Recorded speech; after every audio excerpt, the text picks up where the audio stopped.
نعرہ تکبیر، نعرہ رسالت۔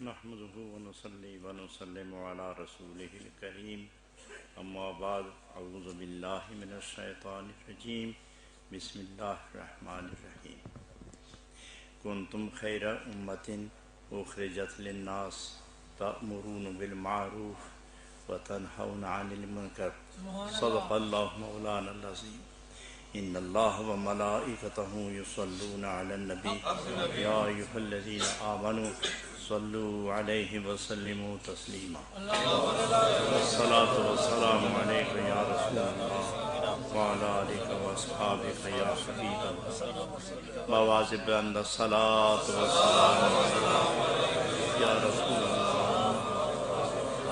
وعلی آلک الصلاۃ والسلام علیک یا رسول اللہ وعلی آلک واصحابک یا حبیب اللہ۔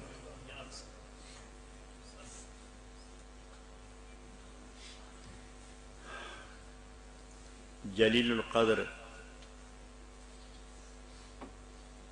محتشم و مقتدر علماء کرام، عزیز القدر محب الفقر، تمام سامعین اعزام،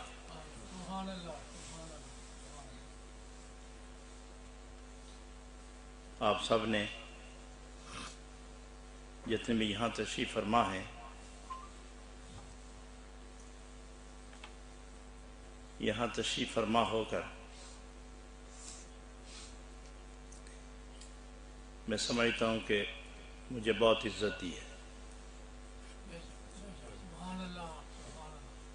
اور اچھی رائے، حسن ظن، اچھے خیال اور اچھے حال سے جو آپ نے نوازا ہے، اتنے سارے پاکیزہ حال ایمان والوں کی شہادت اور تصدیق اللہ ضرور قبول فرمائے۔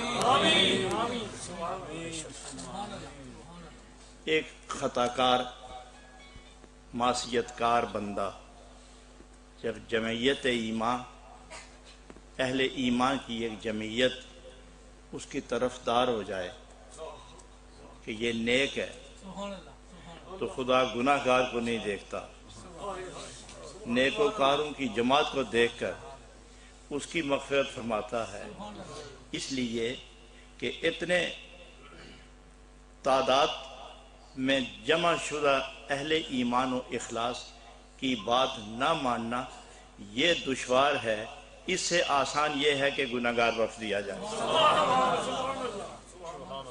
تو جس کے متعلق اہل ایمان اچھی رائے قائم کریں، اسے شکر کرنا چاہیے کہ اللہ اسے رسوا ہونے سے محفوظ فرماتا ہے۔ تو گویا میں بھی ان خوش نصیبوں میں شامل ہوں جن کے متعلق اتنی اچھی رائے آپ رکھتے ہیں۔ اور کیا خیال ہے آپ کا کہ اگر آپ میرے متعلق ایک اچھی رائے رکھیں تو میں اپنے پرخلوص تنہائیوں میں آپ کو فراموش کر دوں گا؟ کیا یہ یادوں کا سلسلہ، یہ دعاؤں کا تبادلہ، یہ محبتوں کے رشتے، یہ اخلاص کی بنیاد پر یہ اٹھنے والی صداقتوں کا نور، یہ ہمیں شرمندگی سے محفوظ رکھے گا؟ حضرات گرامی، جید علماء کرام تشریف فرما ہیں اور ان کے پاکیزہ خیالات سے آپ محظوظ ہوئے۔ نہ جانے میں نے کیا کہنا تھا، لیکن مختلف گفتگو سننے کے بعد میں ایک لائن سے اتر کر دوسری پہ چڑھ گیا۔ نعرہ تکبیر، اللہ اکبر، یا رسول اللہ۔ جس آیہ کریمہ کو میں نے اپنے اور آپ کے درمیان موضوع سخن اور عنوان تخاطب بنا کر تلاوت سے خود کو اور سماعت سے آپ کو مشرف کیا ہے۔ وہ ایک جلی آیت ہے، ایک معروف عنوان ہے۔ آپ نے اپنے خطبہ سے، علماء کرام سے، صوفیاء اعظام سے اس آیہ پاک پر بارہا خیال آفرینیوں سے محظوظ ہونے کا موقع پایا ہوگا۔ میں بھی اسی روش پر چلتے ہوئے انہی کے نقوش قدم کو دیکھتا ہوا منزل تلاش کرتے ہوئے گزر رہا ہوں، اور اس سارے محبت والے قافلے کو لے کر میں ایمان و اسلام کی صداقتوں کی منزل کی طرف بڑھنے لگا ہوں، اور اس آیت کا ترجمہ پیش خدمت ہے۔ اللہ کا ارشاد، کنتم خیر امتن، اللہ غنی۔ تین جملے اللہ رب العالمین، تین لفظ، تین جملے اللہ رب العالمین جب ارشاد فرماتا ہے تو اس کی بنیاد بھی اور اس کے مخاطبین بھی جدا جدا ہو جاتے ہیں۔ کسی وقت اللہ نے قرآن میں فرمایا یا ایھا الناس، کہیں امت کا لفظ فرمایا اور کہیں فرمایا امت، کہیں الناس کہیں امت، کہیں یا ایھا الذین آمنوا، کسی جگہ مخاطب فرمایا یا ایھا الذین آمنوا، کسی جگہ فرمایا کنتم خیر امت، اور کسی جگہ ارشاد فرماتا ہے یا ایھا الناس۔ یہ تین علیحدہ علیحدہ طبقے اللہ نے گنوا دیے ہیں۔ جب الناس خداوند تعالیٰ فرمائے تو ساری اولاد آدم مراد ہوتی ہے، اس میں کافر بھی ہے، مشرک بھی، اس میں اپنے بھی ہیں، بیگانے بھی۔ اور جب فرمایا یا ایھا الذین آمنوا تو پھر صرف اپنوں ہی کو مخاطب کرتا ہے، بیگانے خارج ہو جاتے ہیں۔ اور جب فرمایا امت تو اس وقت امت، لفظ امت کے مقابلے میں جب دوسری جماعت کو مخاطب کرے تو پھر یہ کہنا چاہتے ہیں اللہ تعالیٰ کہ ایک وہ ہیں کہ جو مغفور ہیں، دوسرے وہ ہیں جو مغضوب ہیں۔ مغفور لوگوں مغضوب کی کیفیت دیکھ کر جو تم پر احسانات ہوئے ہیں ان کا کچھ تو خوشبو سنگھاؤ ہو سکتا ہے کہ کوئی نہ کوئی تیری اس ادا دیکھ کر ادھر لوٹ کے آ جائے۔ اور اسی عنوان کو سامنے رکھ کر اللہ ارشاد فرماتا ہے کنتم خیر امتین، جنہوں نے لا الہ الا اللہ محمد رسول اللہ صلی اللہ علیہ وسلم کے نور سے اپنا باطن منور، روشن، مجلہ کر دیا ہے، انہیں اللہ فرماتا ہے کہ عرش و فرش میں اعلیٰ ہوں کہ بالا، زمینی ہوں یا آسمانی، یہ جتنی کائنات ہے، اس ساری کائنات میں اگر مجھے کوئی اچھا لگتا ہے تو صرف وہی کہ جن کی ادائیں میرے کملی والے کی ادائیں ہیں، جن کا بولنا ان کے بولنے کے مطابق ہے، جن کے دلوں کو دیکھوں تو اس پر میرے محبوب کا نام لکھا ہوا ہے، جن کی روح دیکھوں تو وجدانی اور کیفیت ایمانی کے ساتھ وہ میرے محبوب کے ساتھ وابستہ ہے۔ یہی وہ لوگ ہیں جنہیں اللہ تعالیٰ نے کنتم خیر امتن کا تاج دے کر سرفرازیوں سے مالا مال فرما دیا۔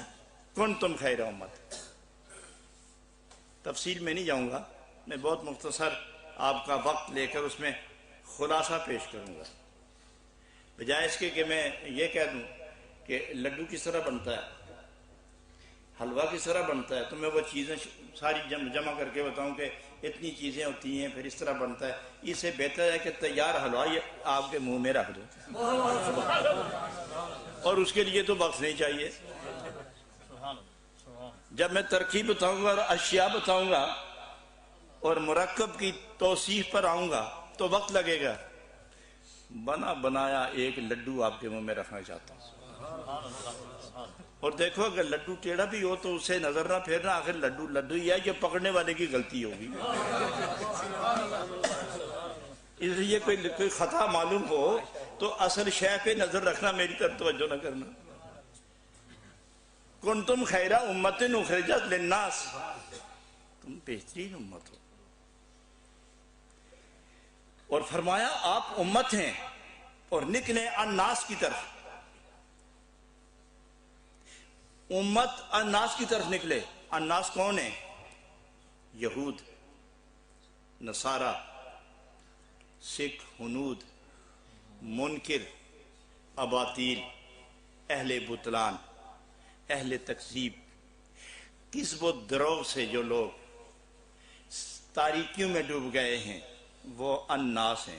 جس نے توحید سے منہ پھیرا وہ الناس ہیں. جس نے نبوت کے دامن سے خود کو کنارہ کر لیا وہ الناس ہیں. جس نے ولایت سے منہ موڑ لیا وہ الناس ہیں.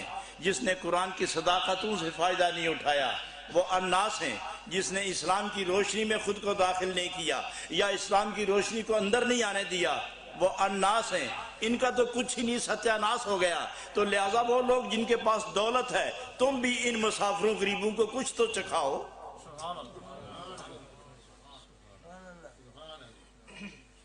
کنتم خیر امت اخرجت للناس. لیکن حضرات یہاں میں ایک بات ضرور عرض کرنا چاہتا ہوں کہ کنتم خیر امت سب کے لیے حکم ہے. اس میں عورتیں بھی ہیں، مرد بھی، اس میں بزرگ بھی ہیں، جوان بھی، اس میں امیر بھی ہیں، غریب بھی، اس میں تاجر بھی ہیں، صنعت کار بھی، اس میں تندرست بھی ہیں، بیمار بھی، اس میں مقیم بھی ہیں، مسافر بھی. کنتم خیر امت میں سب شامل ہیں. اس میں پرہیزگار بھی ہیں، نیکوکار بھی ہیں، علماء بھی ہیں، صوفیاء بھی ہیں، جاہل بھی ہیں، نادان بھی ہیں، دانا بھی ہیں، اہل ایمان سارے ہیں. سب کنتم خیر امت میں شامل ہیں. تو کیا یہ سب پر تبلیغ ضروری ہو گئی ہے؟ حکم تو سب کے لیے. کنتم خیر امت سے کوئی فرد خارج ہے؟ کوئی مرد خارج نہیں، کوئی عورت خارج نہیں، کوئی بچہ خارج نہیں، کوئی جوان خارج نہیں. جو سن بلوغ کو پہنچا، عقل کی تابانیوں سے فائدہ مند ہوا اور اس کو اسلام کے اندر وقت گزارنے کا موقع ملا، عالم ہو کہ نہ ہو، یہ کنتم خیر امت میں شامل ہے. ہر عورت کنتم خیر امت میں شامل ہے. اور اللہ سب کو فرماتا اخرجت للناس، تم سب کے سب الناس کی طرف تبلیغ کے لیے نکلو. تو میں پوچھتا ہوں یہ ساری عورتوں پر تبلیغ فرض ہے؟ سارے مردوں پر تبلیغ فرض ہے؟ سب جوانوں اور بزرگوں پر تبلیغ فرض ہے؟ تو اس کا مفہوم کیسے حل کرو گے؟ جو تبلیغ کے لیے نہیں جا گیا گناہگار ہوا کہ نہیں؟ جو گھر رہ گیا، جو باہر نکل گیا. اس سے تو صرف ایک ہی جماعت لگتی ہے کہ جو بچوں بیویوں سمیت تبلیغ کرتے ہیں، کچھ آئے کہ نہ آئے. اگر کچھ بھی نہیں آتا یا تو پڑھاتے ہی ہیں اور سر پہ بستر تو رکھواتے ہی ہیں، گھر سے تو ایک دفعہ نکلواتے ہی ہیں. اخرجت پر تو عمل ہے، آگے دین آئے کہ نہ آئے. انہیں صرف اخرجت پر عمل کرنے کا موقع ملا، دین سمجھے کہ نہ سمجھے. اس لیے جسے خود دین کا علم نہیں ہے وہ سمجھائے گا تو کیا سمجھائے گا. باہر کیا اخرجت میں وہ نکل گئے، نہ جانے کہاں سے نکلے اور گئے کس طرف. اور ہم نکلے تو نہیں، اندر ہی ہیں. کہاں ہیں؟ رسول اللہ کے دامن کے اندر ہیں.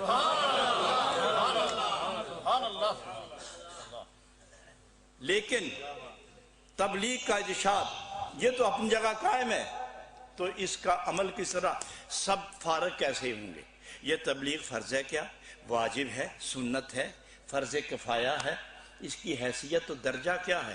پھر کن لوگوں پر فرض ہے؟ حضرات گرامی، ہم قرآن کی آیت کی جب تفسیر کریں گے تو قرآن ہی سے کریں گے.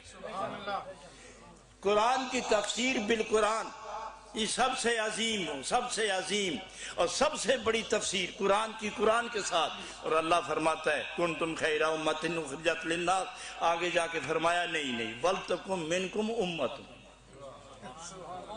ولتکم منکم امت، کلمہ پڑھنے والوں تم میں سے ایک جماعت، تم میں سے ایک جماعت وہ مبلغ ہوگی. آگے اس تبلیغ کی پھر دو شکلیں ہو گئی ہیں. ایک شریعت لے کر آ گئی، ایک شریعت اور طریقت لے کے وہ جماعت آ گئی. ایک وہ آگے جو خاموش تبلیغ کرتے ہیں، ایک وہ ہیں جو ممبر پہ کھڑے ہو کے تبلیغ کرتے ہیں، ایک وہ ہیں کہ جن کی زبان تبلیغ کرتی ہے، اور ایک وہ جماعت ہے جن کی نظر تبلیغ کرتی ہے، ایک وہ ہیں کہ جو سجدے میں جا کر تبلیغ کرتے ہیں، ایک وہ ہیں جو سجدہ چھوڑ کر کھڑے ہو کر تبلیغ کرتے ہیں۔ اپنا اپنا فرق ہے۔ جس نے خاموش تبلیغ کی اس نے ایک نظر سے تھوڑے عرصے میں 90 لاکھ کو مسلمان بنا دیا۔ اور میں آپ کو ایک خوبصورت بات تحقیق تھوڑی آگے چل کے کروں گا۔ حضرت جنید بغدادی رضی اللہ تعالیٰ عنہ یہ بغداد میں ہیں، میں خود ان کے مزار پر حاضر ہوا اور میں کتنے وقت ان کے قدموں میں بیٹھے ہوئے مراقبہ کرتا رہا ہوں۔ ان کے ماموں ہیں حضرت جناب سری سختی رحمت اللہ علیہ، وہ اپنے وقت کے غوث تھے اور یہ بھی اپنے وقت کے غوث تھے، بلکہ امام طریقت ہیں، یہ امام طائفہ ہیں۔ ان دونوں کی قبریں ایک ہی آگے ایک ہی پیچھے اس طرح لائن میں قطار میں، لیکن یہ دوسری قبر جو ہے جنید بغدادی کی پیچھے حضرت امام سری سختی رحمت اللہ علیہ کی قبر آگے ہے، لیکن یہ دونوں ایسے ملی کہ ایک تھوڑی اونچی ہے ایک نیچے ہے۔ تو حضرت جنید بغدادی نے دوستوں، مریدوں، ساتھیوں، احباب کو یہ حکم دیا تھا کہ جب میں دنیا چھوڑ کے آخرت کی طرف جاؤں تو میری قبر میرے پیر کے پاؤں کے نیچے اس طرح بنانا کہ ان کے قدم اوپر آ جائیں اور میرا سر نیچے چلا جائے، میرا سر میرے پیر کے قدموں پہ۔ واقعی وہ قبر اسی طرح بنی ہوئی ہے، تو وہ ایک قبر اس طرح دوسری اس طرح۔ تو ان اپنے ماموں جان حضرت سیری سختی رحمت اللہ علیہ، آپ نے اپنے بھانجے جناب جنید بغدادی کو فرمایا کہ بیٹے واز کرو، عالم بھی ہیں، صوفی بھی، صاحب فکر بھی ہیں، صاحب نظر بھی، صاحب علم بھی ہیں، صاحب عمل بھی، صاحب اخلاص بھی ہیں، صاحب تدبر بھی۔ آپ کی فکر روشن ہے، آپ کا ذکر مقبول ہے، آپ کی توجہ کارگر ہے، آپ کی محفل سبحان اللہ، آپ بات شروع کریں۔ تو آپ نے کہا ماموں جان طبیعت راغب نہیں ہوتی۔ تو آپ نے 2 دن گزرنے کے بعد پھر فرمایا بیٹے بات شروع کرو، تو آپ نے بات نہیں کیا۔ پھر انہوں نے تیسری سے فرمایا بیٹے باز کرو، میں حکم دیتا ہوں تمہیں، میرے شیخ ہیں آپ، میرے پیر ہیں، میرے ماموں ہیں، لیکن طبیعت راغب نہیں ہو رہی۔ اچھا پھر دیکھتے ہیں۔ اسی رات سرکار دو عالم نور مجسم قاسم جنت و کوثر صلی اللہ علیہ وسلم خواب میں جنید بغدادی کو ارشاد فرماتے ہیں کہ جنید ادھر آگے آؤ۔ قریب بٹھایا تو فرمایا بیٹے واز کرے نا، واز کرو، کل سے تم نے واز کرنا ہے۔ صبح ہوئی تو آپ خوشیوں میں جھومتے جھامتے اپنے شیخ کے حضور حاضر ہوئے تو عرض کرنے لگے بابا جان میں اب واز کرنے کا فیصلہ کر لیا۔ تو آپ نے توجہ فرما کے پوچھا کہ بیٹے پہلے میں کہتا تھا نا تم انکار کرتے تھے، اب بھی ذرا انکار کر کے دکھاؤ نا، اب بھی انکار کرو۔ تو میری سرکار آپ کو کیسے حکم ہوا؟ تو عرض فرمایا کہ بیٹے جب نبی پاک تمہیں فرما رہے تھے تو پہلے انہوں نے مجھے دیکھا کہ میں تیرے حکم جو اس پر تو نے حکم کیا تھا آج اس کی میں تصدیق کرتا ہوں، جنید بولے گا تو نبوت کا فیض تقسیم ہوگا۔ حضرت جنید پھر ایک دفعہ بات فرما رہے تھے تو ایک منکر دین جبہ پہنے ہوئے، پگڑی سجائے ہوئے، تسبیح ہاتھ میں لیے ہوئے اسی مجلس میں بیٹھا تھا، تو وہ کھڑا ہو گیا مجلس میں۔ کھڑا ہو کے اس نے کہا کہ اس حدیث کے متعلق جنید بغدادی کیا رائے قائم کرتے ہیں آپ؟ اتقوا عن فراست المؤمن فإنه ينظر بنور اللہ، مومن کی فراست سے ڈرو، یہ اللہ کے نور کی قوت سے دلوں کی باریک باتیں بھی جان لیتا ہے۔ جس طرح کہ ہمارے علامہ وہ تشریف لے گئے غالباً، وہ فرما رہے تھے کہ یہ ایمان والے جاسوس ہوتے ہیں، دلوں کے جاسوس، بندگان خاص علام الغیوب، یہ شعر پڑھا تھا انہوں نے۔ تو حقیقت یہی ہے کہ وہ کھڑا ہو گیا ایک آدمی، اس نے کہا کہ اس حدیث کا کیا ترجمہ کرو گے اور اس کا مطلب کیا ہے؟ تو آپ نے فرمایا کہ تم میرے قریب آؤ، تم میرے قریب آؤ، اور قریب آئے، اور قریب آؤ۔ جب بالکل قریب آیا تو آپ ممبر پہ جلوہ فرما تھے، تو جب قریب آیا تو آپ نے فرمایا قمیض کھولو۔ جب قمیض کھولی تو گلے میں زنار پڑی تھی۔ زنار وہ اس وقت کفر کی ایک نشانی گلے میں ڈالا کرتے تھے۔ تو قمیض اتروا کے، سینہ چاک کروا کے، تو زنار پکڑ کے فرمایا اب حدیث پڑھو، پڑھو اب حدیث۔ تو وہ خاموش ہوئی، نہیں میں کہتا ہوں پڑھو حدیث۔ تو پھر پڑھوائی اتقوا عن فراست المؤمن فإنه ينظر بنور اللہ، ایمان والے کی نظر سے ڈرو، یہ خدا کے نور سے دیکھتا ہے۔ میں نے خدا کے نور سے تیری یہ زنار بھی دیکھی ہے اور کفر زخار بھی دیکھا ہے۔ اس لیے اب دوسری بات بتاؤں کہ تم اس حدیث کے وسیلے سے میرے پاس آیا، اسی حدیث کی برکت اور درویشی کی نظر کی رحمت کی بنا پر ابھی تیرے مسلمان ہونے کا اعلان ہونے والا ہے، ابھی تیرے مسلمان ہونے کا وقت آ گیا ہے۔ تو اس نے ہاتھ بلند کر کے کہا لوگوں میں کافر تھا، اس شخص کی نظر نے مجھے مسلمان بنا دیا۔ یہ ہے وہ تبلیغ کہ بعض تبلیغ ایسی ہوتی ہے کہ صرف نظر تبلیغ کرتی ہے، زبان نہیں بولتی، زبان بولے تو قسمت بدل کے رکھ دیتی ہے۔ اور بعض تبلیغیں صرف نظر سے نہیں ہوتی، صرف زبان سے ہوتی ہیں۔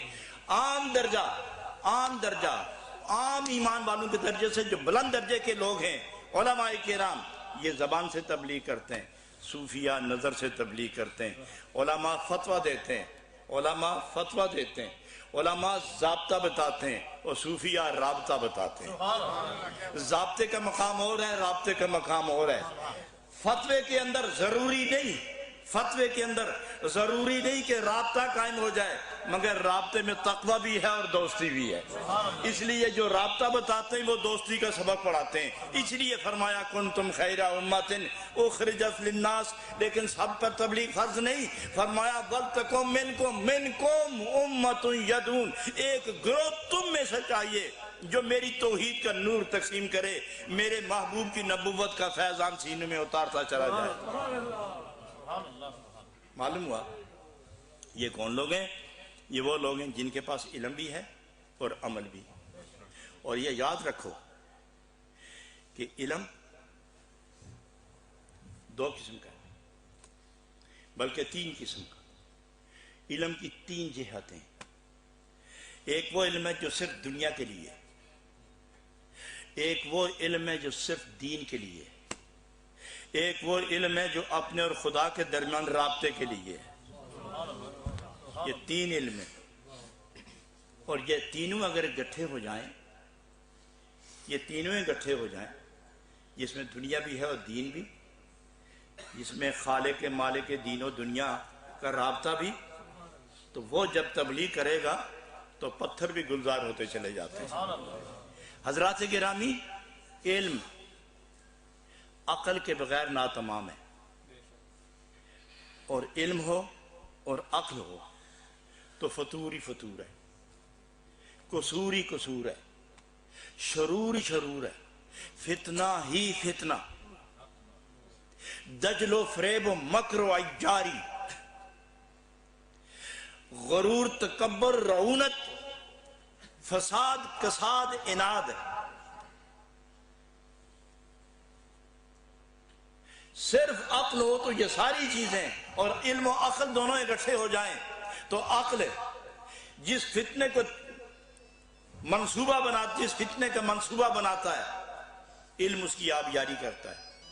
مگر علم، عقل اور ایمان یہ اکٹھے ہو جائیں تو خیر ہی خیر، حسن ہی حسن ہے، کرم ہی کرم ہے، مگر شر کا امکان ہر وقت موجود رہتا ہے، مگر اس خیر میں شر موجود رہتا ہے۔ علم اور عقل دونوں ہوں تو فتنہ ہی فتنہ ہے۔ اس سارے جہان میں دیکھو فتنے ہیں کہ نہیں، کیونکہ وہاں ایمان نہیں ہے۔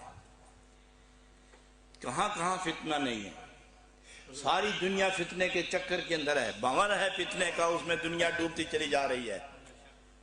یہ ہیں علم و عقل والے لوگ جو فتنے کو جنم دیتے ہیں، اور جب ایمان شامل ہو جائے تو خیر شر پر غالب ہو جاتی، مگر اس میں شر کا ہر وقت خطرہ رہتا ہے کہ یہ سجدہ کرتے کرتے بغاوت بھی کر سکتا ہے، یہ اتحیات پڑھتے ہوئے دوسرے کے لیے برائی سوچ سکتا ہے، یہ باجماعت نماز پڑھتے ہوئے بھی اپنے دشمن کی برائی کے لیے بد دعا کر سکتا ہے، یہ نماز میں سلام پھیر کر جب فارغ ہوتا ہے تو امام دعا کرتا ہے اللہ تعالیٰ سب پر کرم فرما، اور وہ شخص دعائیں مانگتا ہے میرے دشمن کی آج خیر نہ ہو، حالانکہ وہ نیکی کر رہا ہے، نیکی میں بھی وہ دشمن کو یاد رکھے ہوئے ہے۔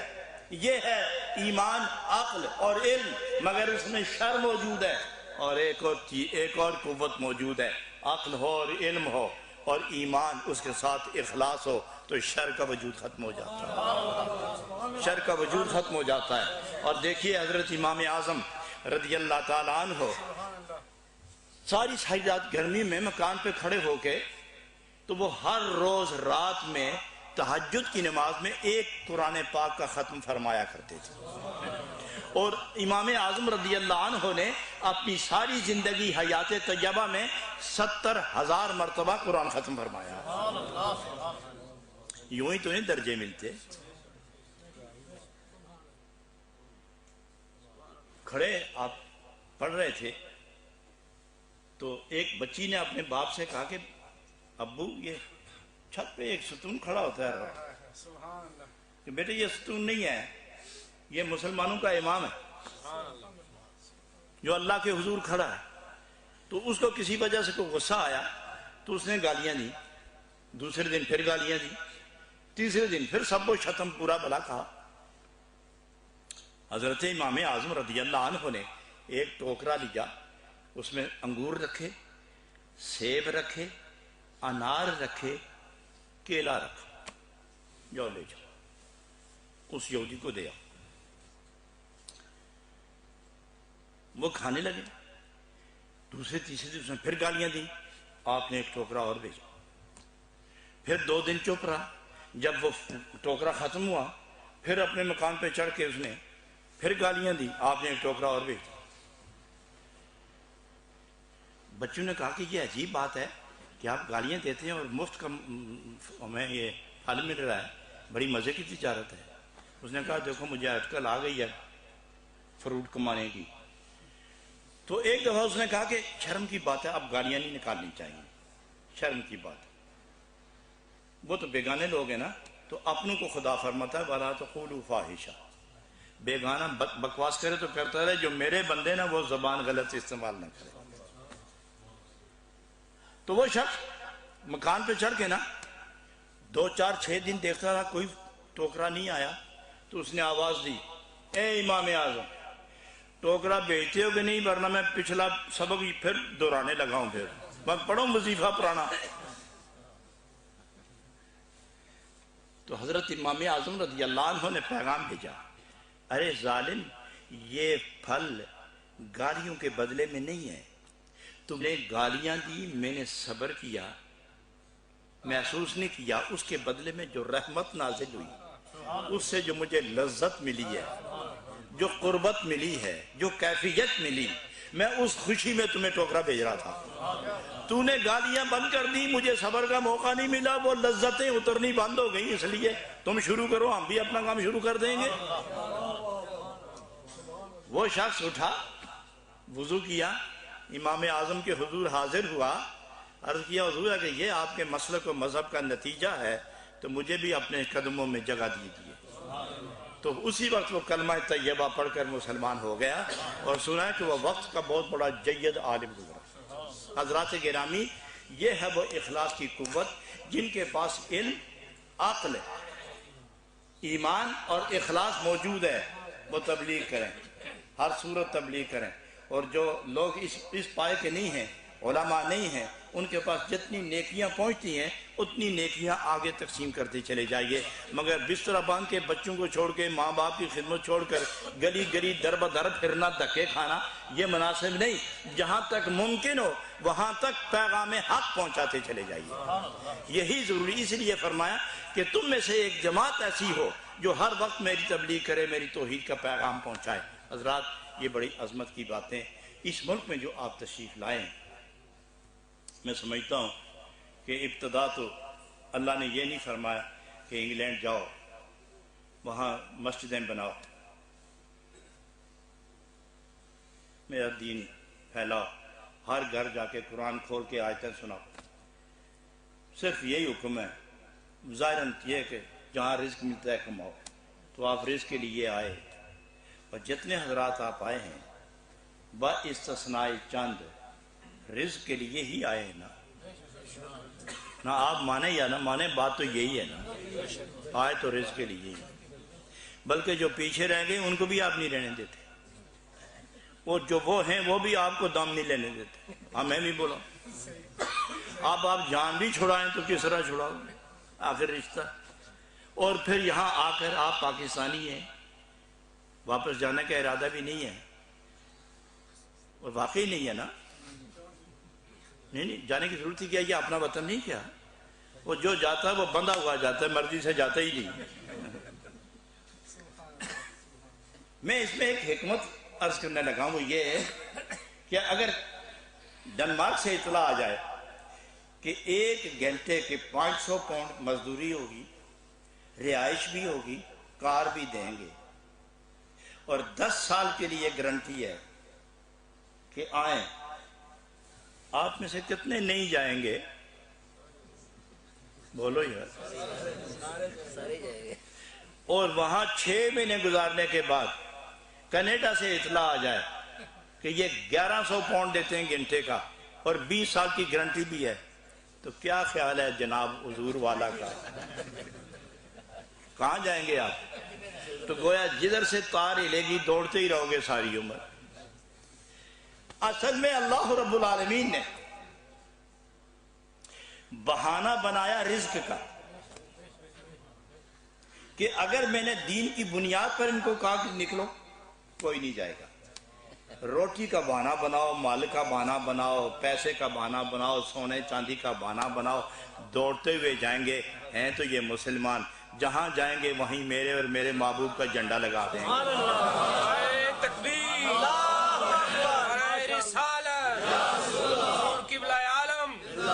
اس لیے روٹی دکھائی،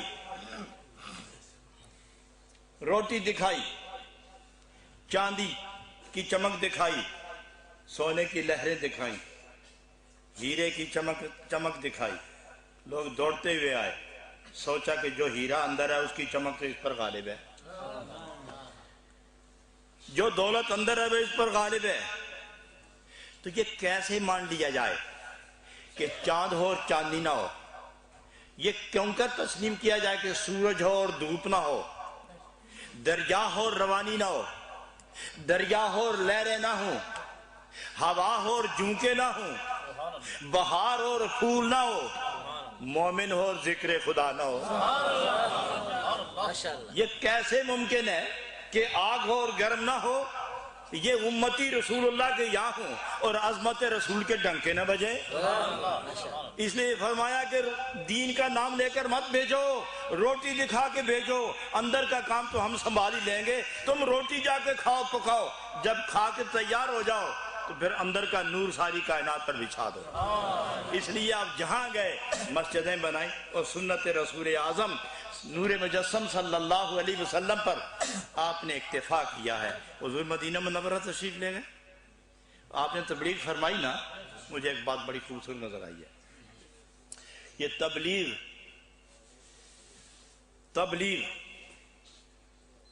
ایک ہے تربیت، ایک ہے تبلیغ. یہ دو چیزیں، تربیت اپنوں کے لیے ہے، تبلیغ غیروں کے لیے. کیا آپ میری بات سمجھ رہے ہیں؟ تبلیغ اور تربیت.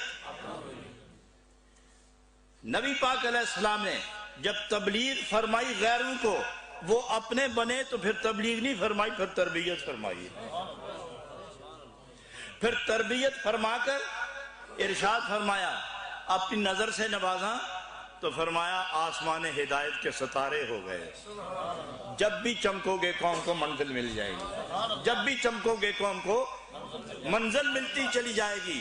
تربیت اپنے کے لیے اور تبلیغ بیگانے کے لیے. لیکن جب نبی پاک نے تبلیغ شروع کی تو فرمایا انما انا بشر مثلکم ایک کافرو بھاگتے کیوں ہو مجھ سے؟ میں تمہاری طرح بشر نہیں ہوں، یہ میری آنکھیں تمہاری طرح نہیں ہیں، یہ میرا بولنا تمہاری طرح نہیں ہے، یہ میرے ہاتھ کی انگلیاں کیا یہ تمہاری طرح نہیں ہے، میرا چلنا تمہاری طرح نہیں ہے، میرا اٹھنا بیٹھنا تمہاری طرح نہیں ہے، تم نے شادیاں کی ہیں، میں نے بھی شادی فرمائی ہے، آپ کھاتے ہیں میں بھی کھاتا ہوں، آپ سوتے ہیں میں بھی سوتا ہوں، تو میں کیا تمہاری طرح نہیں ہوں؟ تو مجھ سے نفرت کیوں کرتے ہو، بھاگتے کیوں ہو؟ ذرا میرے قریب آؤ، انما انا بشر مثلکم، میں تمہاری طرح ہوں، میرے نزدیک تو آؤ۔ جو نزدیک آیا نبی کا جلوہ دیکھا، جو نزدیک آیا نبوت کا فیض پایا، وہ صحابی ہوا، جب صحابی ہوا تو جماعت علیحدہ ہوئی، فرمایا انما انا بشر مثلکم، کافروں میں تمہاری طرح ہوں، بھاگو نہیں، اور جو اپنے ہوئے اس طرف ان کو فرمایا ایوکم مثلی انی لست کاحدکم۔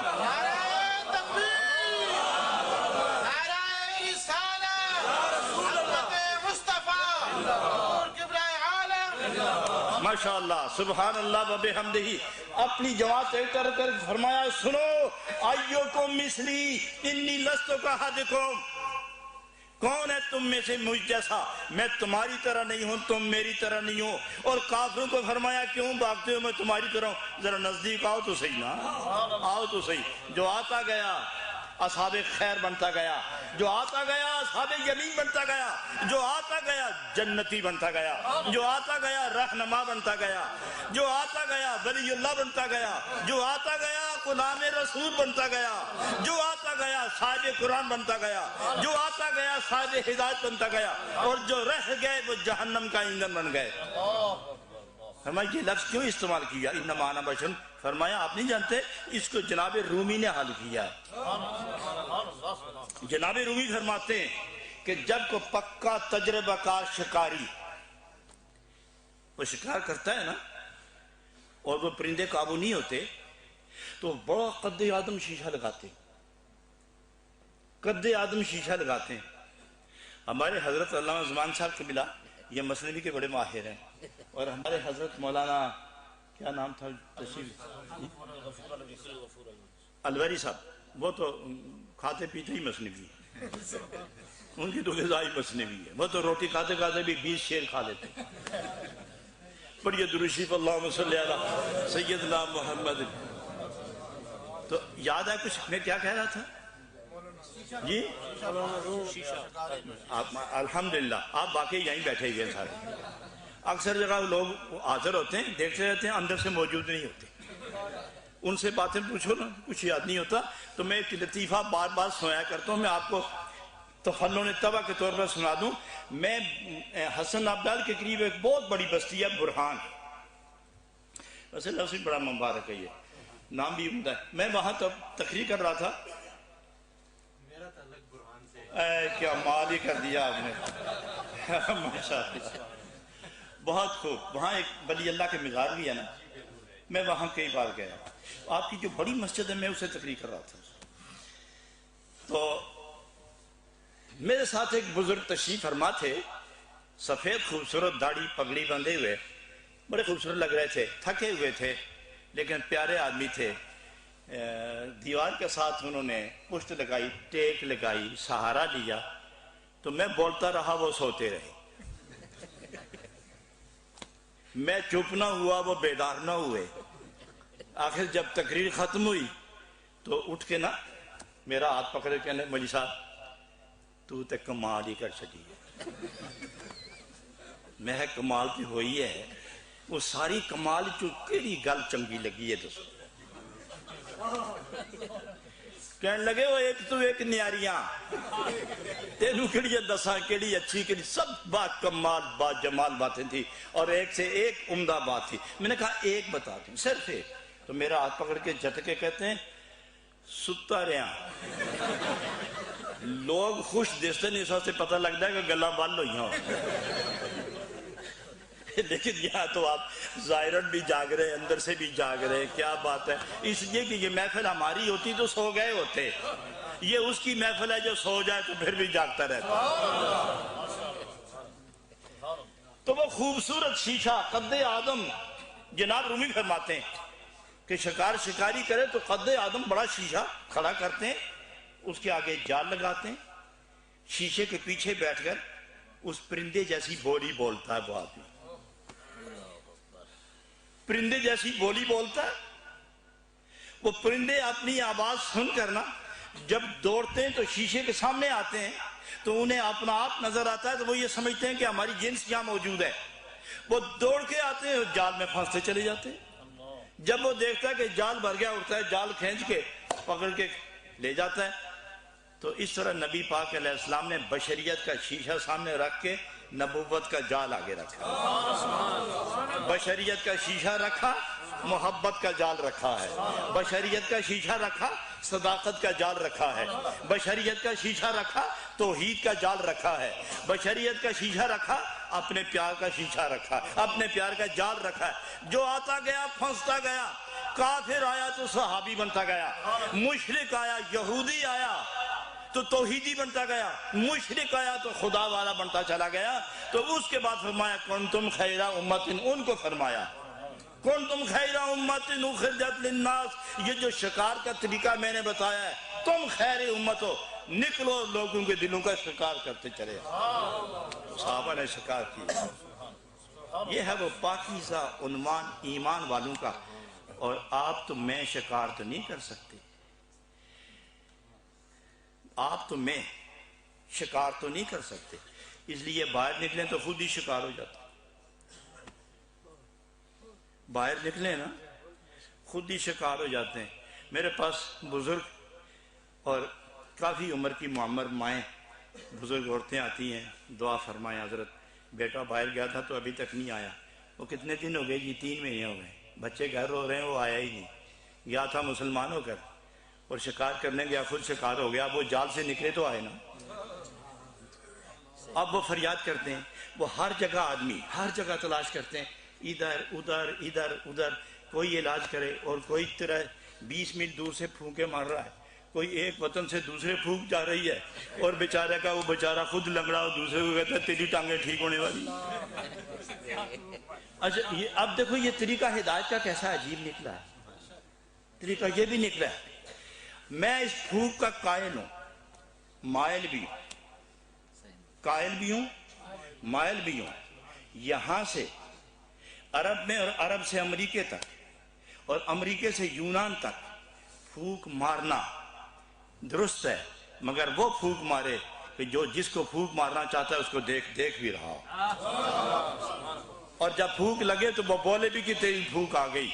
منبر پر ایک شخصیت کھڑی تھی، منبر پر ایک شخصیت کھڑی تھی، ادھر کافر کے نرغے میں ایک شخصیت پھنس گئی تھی، خطبہ دیتے دیتے کہتے ہیں ساریہ کیا کرتے ہو، کنارے ہو جاؤ، کافر آ گئے، اور 3 ماہ کا راستہ ہے، ٹیلی فون نہیں، وائرلیس نہیں، آپ کا کوئی یہ سسٹم جو یہاں سے وہاں تک یہ فیکس سسٹم نہیں ہے، مگر ان کے پاس فیکس سسٹم ہے،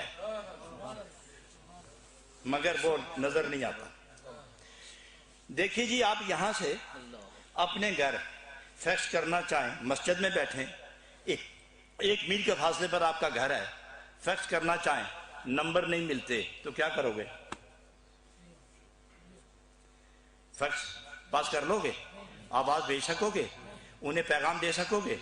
معلوم ہوا کہ یہ دنیا کی مشینیں بھی ہیں، اگر ان کے نمبر آپس میں گڑبڑ ہو جائیں تو بولتی یہ بھی نہیں، اور جب دلوں کی مشینوں کے نمبر فکس ہو جائیں اوپر، اور جب دل کی مشین کا نمبر کمری والے کی مشین کے ساتھ لگ جائے تو پھر وہ پھونک مارے تو فرش سے عرش تک بھی چلی جاتی ہے، اور اگر بیچارہ ویسے ہی داڑھی رکھ کے پھونکے مارے کچھ بھی نہیں ہوتا۔ باہر کا یہ طریقہ تبلیغ نہیں ہے، میں صرف یہ کہتا ہوں کہ وہ سلسلہ اختیار کرو جس سلسلے میں نبی پاک کی سنت کا احترام محفوظ ہو، نبی پاک کی اداؤں کا احترام محفوظ ہو۔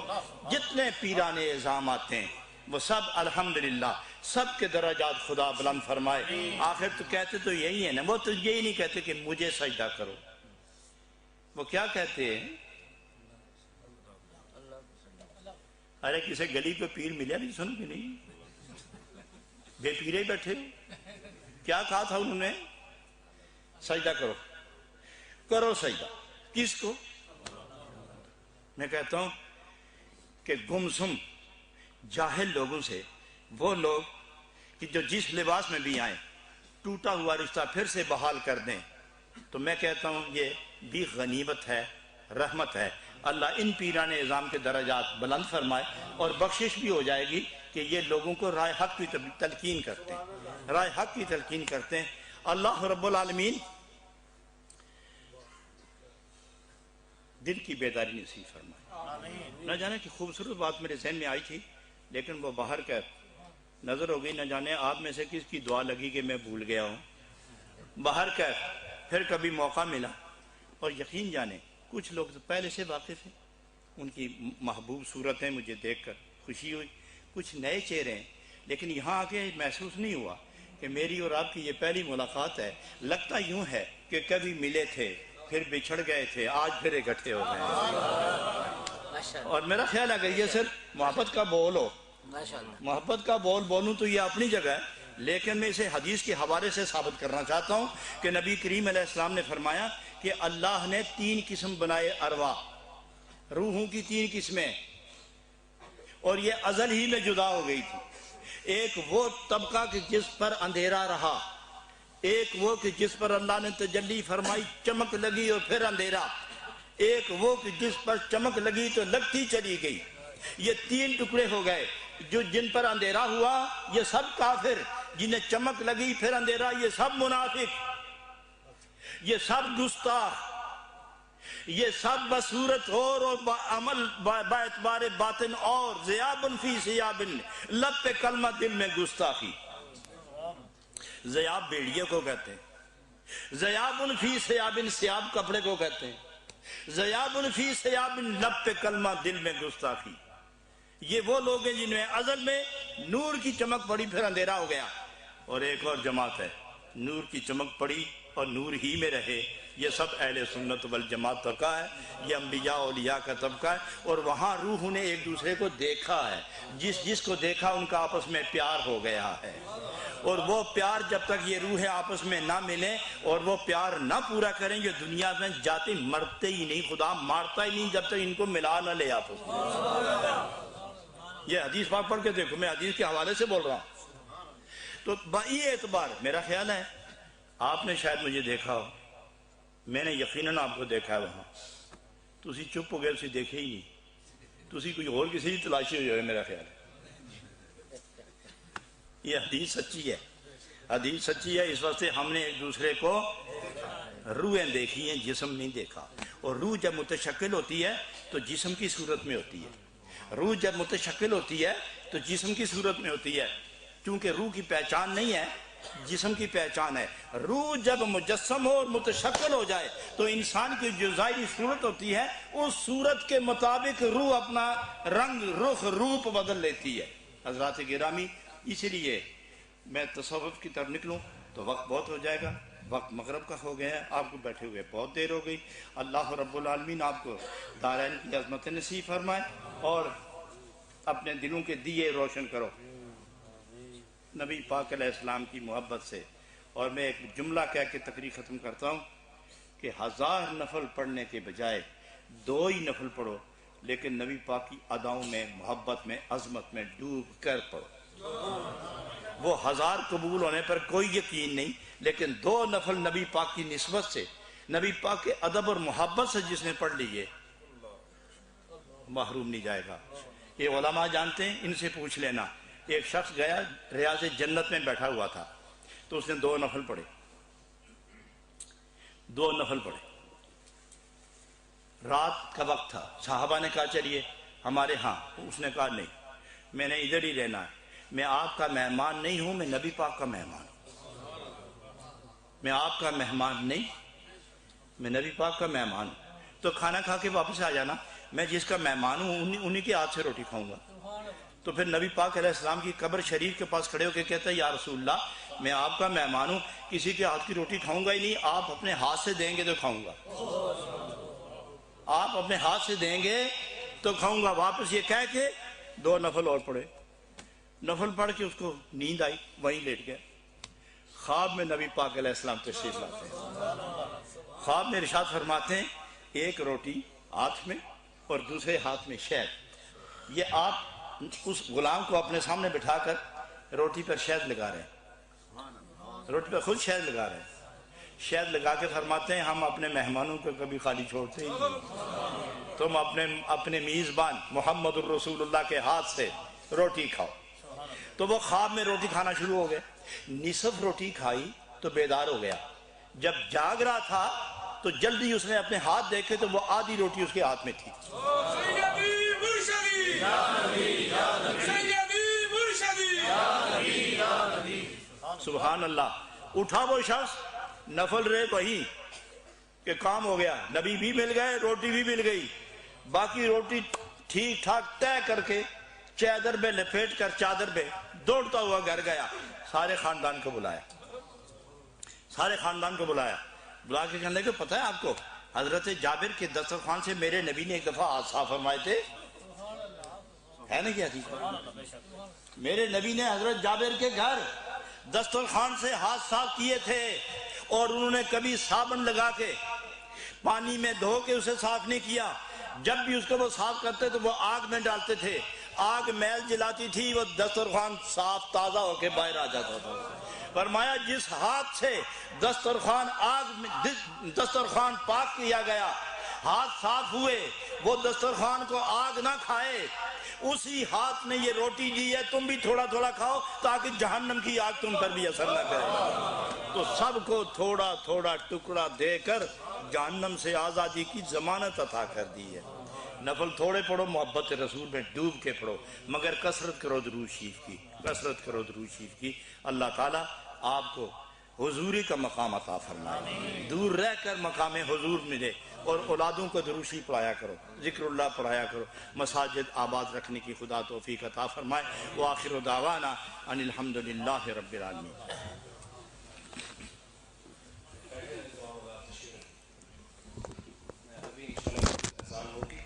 اذان کے بعد انشاءاللہ العزیز نماز پڑھی جائے گی، نماز کے بعد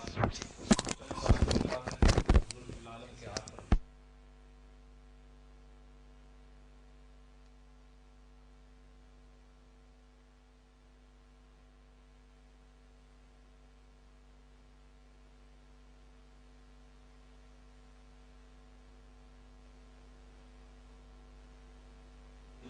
یہ اعلان ہے کہ نماز کے بعد وہ کینٹین میں حضور قبلہ عالم سے ملاقات کے بعد جائیں گے، لنگر تناول فرمائیں گے۔